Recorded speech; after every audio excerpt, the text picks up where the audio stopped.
na meron ng internal problem within definitely. sa Malacanang? Definitely. As a matter of fact, as early as May 2025, sinabi ko na ito, na-predict ko na ito, that there will be trouble in paradise.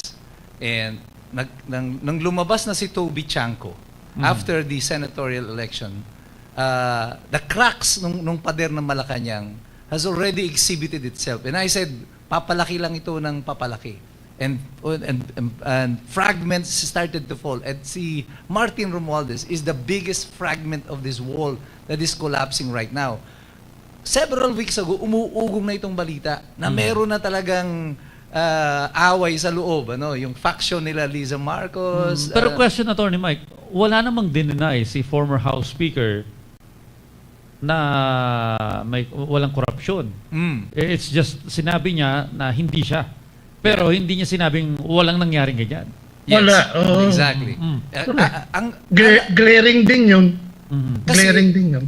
He was forced to speak up kasi alam niya na yung direction kung saan ito papunta. Remember, a couple of days ago, yung kanyang application for clearance with the Ombudsman to travel to Singapore was denied.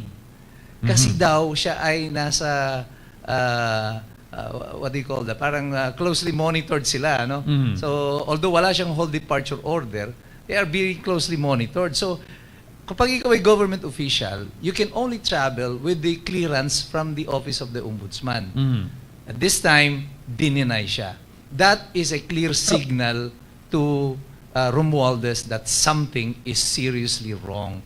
Na mukhang masazaldi ko rin siya dito. At siya na yung susunod doon sa firing line. Tsaka abogado rin si Tito Martin. Hindi mo pwedeng ganunin yun. Yes. Alam niya yun. Alam niya na to. He knows what's up.